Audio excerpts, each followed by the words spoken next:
Bharatiya Janata party senior నాయకుడు సోము వీర్రాజు గారు professor నాగేశ్వర్ని కించపరుస్తూ ఆయన అవమానిస్తూ ఏదైతే మాట్లాడాడో దాన్ని తీవ్రంగా తప్పుపడతా ఉన్నాం, ఖండిస్తూ ఉన్నాం.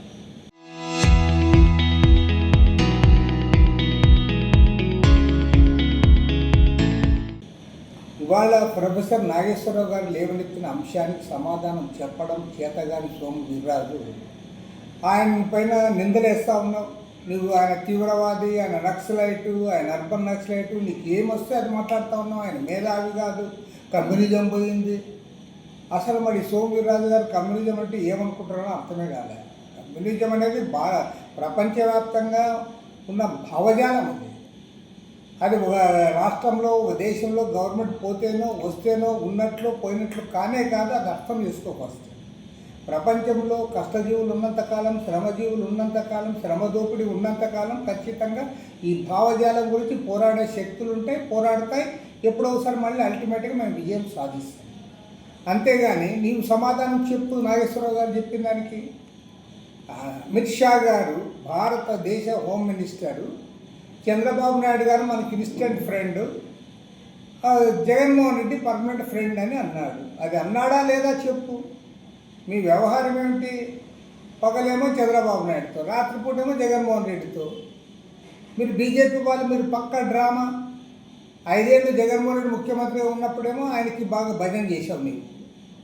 ఇప్పుడు చంద్రబాబు నాయుడు ఉన్నాడు కాబట్టి చంద్రబాబు నాయుడుకి అనుకూలంగా మీరు బయలుదేరినారు. మీరు ఆనాడు ఈనాడు ఎవరు రాష్ట్రంలో అధికారంలో ఉంటే వాళ్ళతో బాగుండడం, ప్రతిపక్ష పార్టీని కూడా మీ కింద పెట్టుకోవడం, మీరు ఇద్దరి మద్దతు తీసుకుంటూ ఉన్నారు. కాబట్టి ఇవాళ పార్లమెంట్లో జరిగిన ప్రతి దాంట్లో కూడా అన్ని బిల్లులు పాస్ చేయడానికి ఇద్దరు కూడా, అటు తెలుగుదేశం వైఎస్ఆర్ కాంగ్రెస్ పార్టీ రెండు కూడా పోటీ పడుతూ ఉన్నాయి. మూడోది జనసేన పార్టీ, పవన్ కళ్యాణ్ పార్టీని కూడా, అది సెక్యులర్ పార్టీ అయితే దానిపైన కూడా మీ భావజాలాన్ని రుపుతూ ఉన్నారు. అది జనసేన సెక్యులర్ పార్టీ, అది ఇవాళ సనాతనవాదం అజెండా పెట్టుకొని తిరుగుతూ ఉందంటే మీరు ముగ్గురిని కూడా సక్సెస్ఫుల్గా బ్లాక్మెయిల్ చేస్తూ ఉన్నారు. మీరు కేంద్రంలో అధికారంలో ఉన్నారు కాబట్టి ఆ ముగ్గురిని కూడా మీ వెంట నడిపించుకునే పరిస్థితి తెచ్చుకున్నారు. మీ కేంద్రంలో అధికారం లేదనుకో, ఆ ముగ్గురిలో ఏ ఒక్కరు కూడా మీతో ఉండరు.